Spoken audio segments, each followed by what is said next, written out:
Hey everybody, welcome back to Beautifully Broken. I'm Patricia, and in today's episode, I wanted to talk about mobility aids.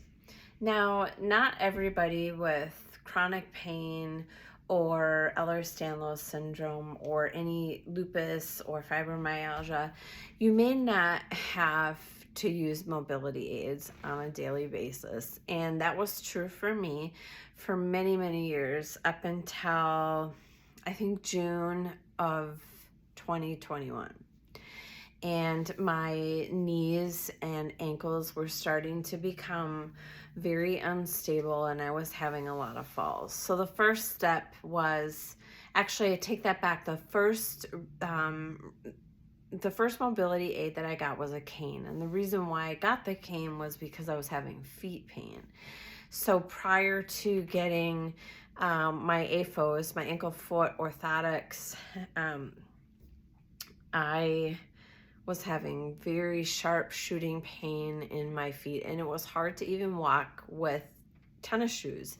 I'd gone through multiple pairs of tennis shoes. I had seen a podiatrist who was not Ehlers-Danlos aware, unfortunately, and was just given a cortisone shot into my foot, which actually made my pain become more extreme, shall we say. And so because of the foot pain, it was more dominant in my left side, and so I ordered a cane, and my doctor wrote a prescription for me, I think, after that, because the one that I had wasn't very sturdy. So I ended up going to one of our medical durable stores up the street and getting a different cane. But that cane soon turned into a walker because I started to fall. My knees were unstable, and again, my ankles were very unstable. Once I got my orthotics for my ankles, I thought, this is going to help me a great deal. And, the walker, it is what it is. But then once I got the walker, my knees just became more unstable, and I would get sharp shooting pains in both of my knees. And when that would happen, I would automatically fall. So I went from a cane to a walker to having to use electric scooter or wheelchair. It's not a scooter, electric wheelchair, within a matter of probably 2 months. And I can say that when I first used my cane in March, I almost felt ashamed that I had to use it, because then maybe it was just more so for me, but I felt like that made my sickness more real.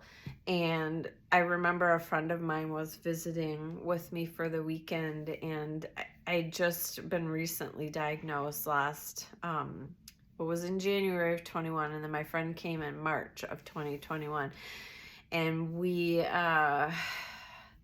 were going to go to the Joanne Fabrics, I think, or Michael's, I don't remember.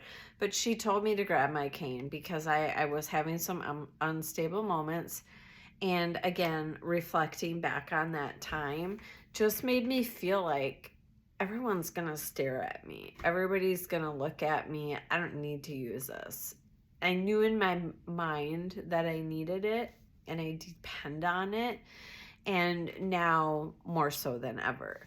So graduating from the cane to the walker, I mean, obviously there's a major difference from using a cane to a walker. And to me, when I think of walker, and again, this is just my thought process through everything that I went through over the past year.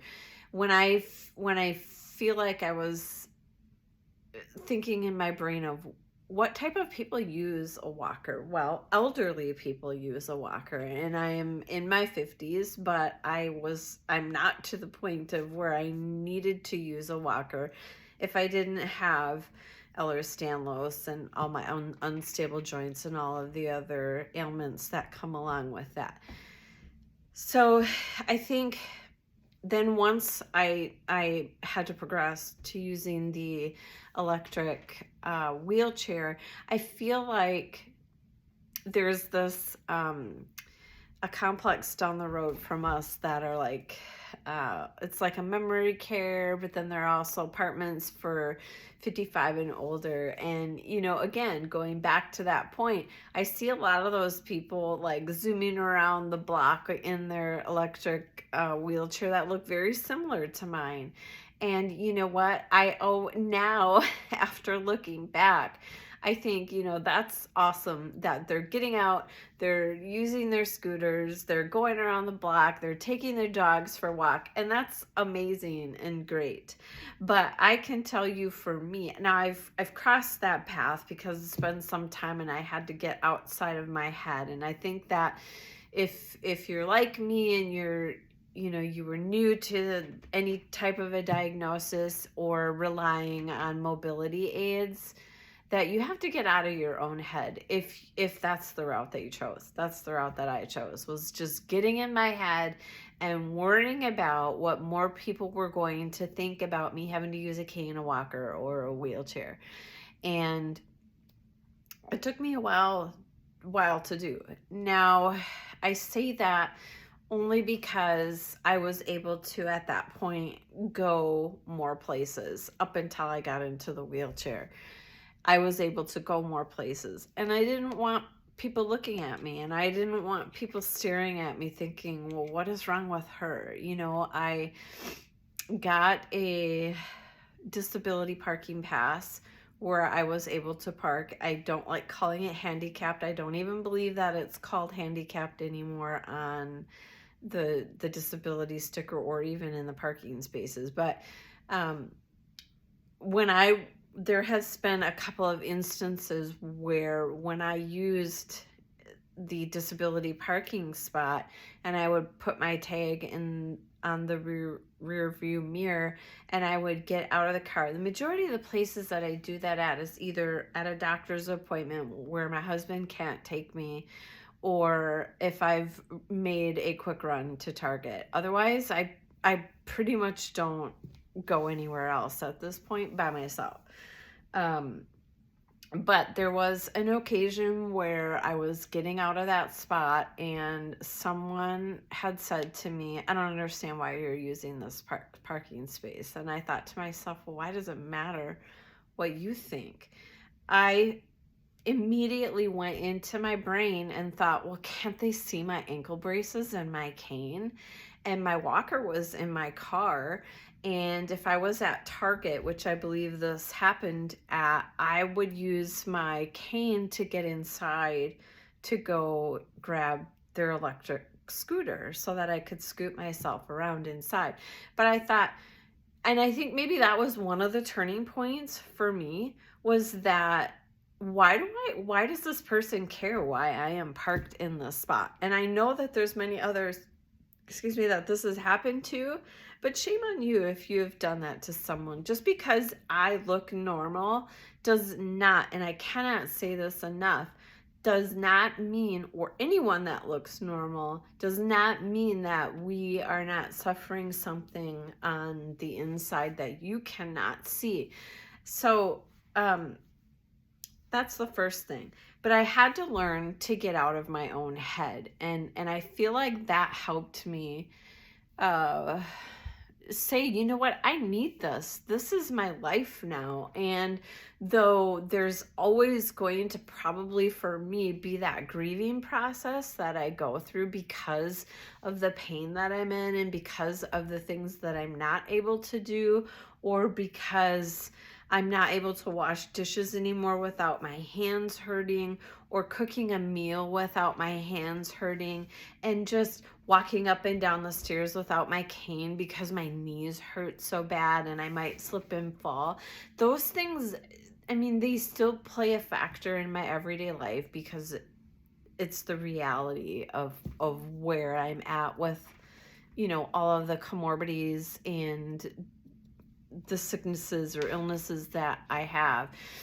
And I wanted to stop by and say that if you are in any way, shape, or form having to use something to help you walk from distance A to B.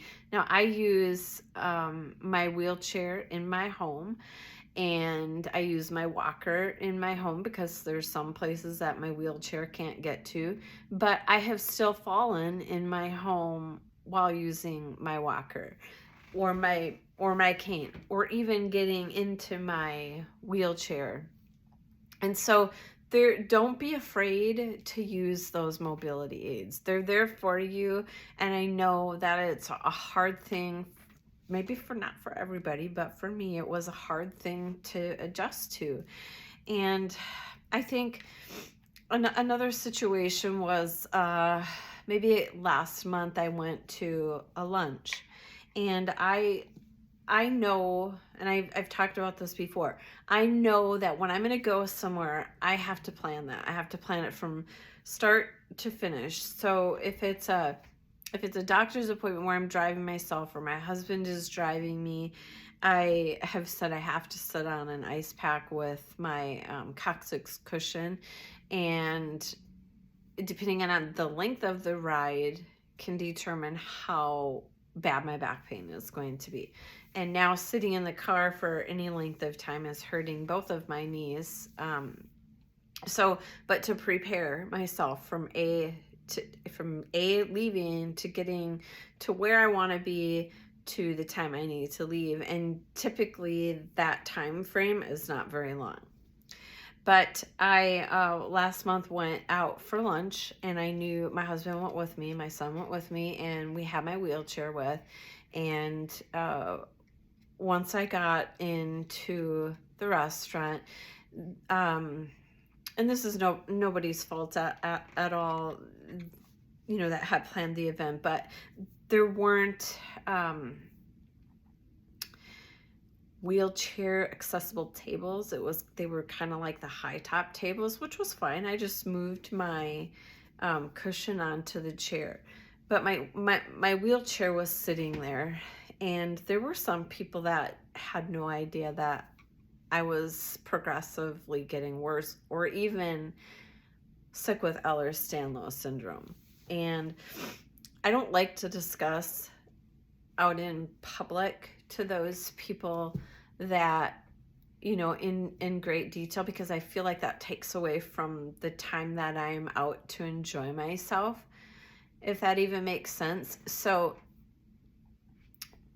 but there was a period of time, like towards the end. So, okay, I'm losing my train of thought here. So by the time I had already gotten to the restaurant, this was probably a 25-minute drive, getting myself in there, getting situated and whatnot.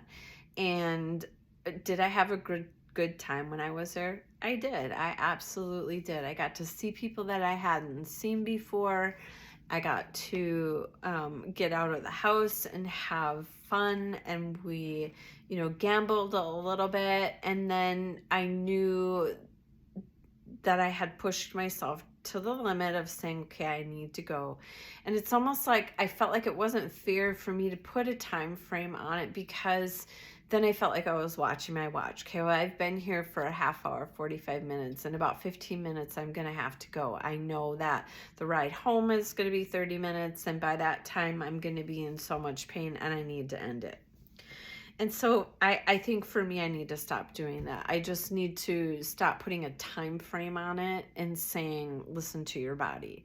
And that's also hard too, because listening to your body, I was already in a lot of pain just from the drive there. So I think for me, knowing when my body is kind of like screaming at me to be done, then it's time to go. And then I know once, like I said, I get into the car on the ride home, by the time I get home, those next couple of days are going to be a tough one for me.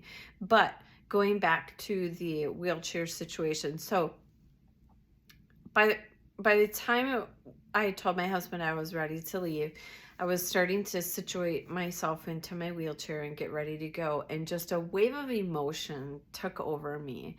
And I started to cry. And I didn't want people to see me cry because I was upset. I didn't want to explain anything. I don't ever feel like being out in a public place. And this is just me. And it's not that I'm embarrassed or ashamed of what I have, because I'm not going to say I've come to terms with it, because it's still a hard situation to deal with. But it was the fact that I had to leave a place where I was enjoying myself and being around other people and family members. And I had to leave because of the way I felt, and knowing that if I didn't leave soon, it was going to be more painful for me for the rest of the day, and then probably the following day, or maybe the next day, because my pain just accelerates so high even after the next day. So getting out to the car, I kind of got in my wheelchair and I was crying, and people were looking at me, "What's wrong? Are you okay?" And I remember what it was. I had to use the restroom, but I knew I needed help to go to the bathroom. And that bothered me too, because I didn't want someone to help me. And my sister was there, and she was more than willing to take me into the bathroom and whatever. But I just get me to the car, get me inside of the truck, and take me home, and let's be done. And I think my sister knows my reactions to things and how I was feeling and how I was. She knew it was time for me to go.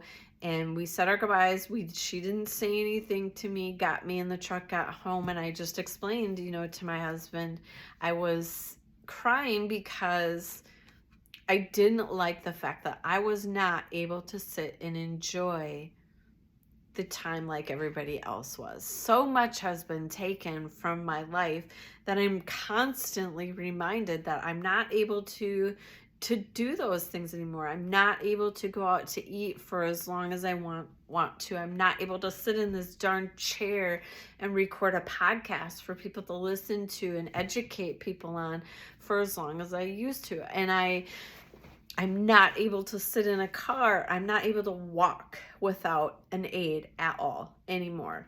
In my home, do I do so? Only on rare occasions. And let me tell you, I've got my son and my husband and my little one here to remind me that I need to be using that, simply because they've seen me fall so many times.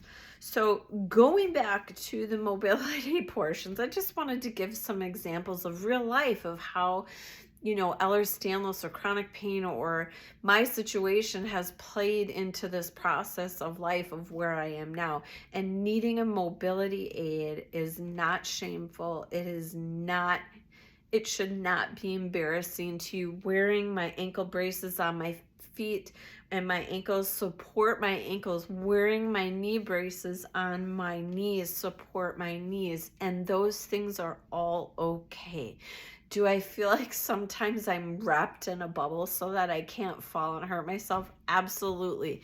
But I cannot go outside in public anymore and worry about what you or them or they are going to say about how I look to protect myself.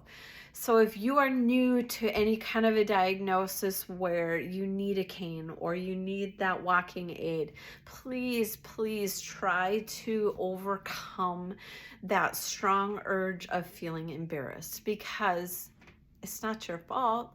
I mean, I didn't ask for this to happen to me, and I'm grateful that I have those things in my life now. Do I like it? I don't.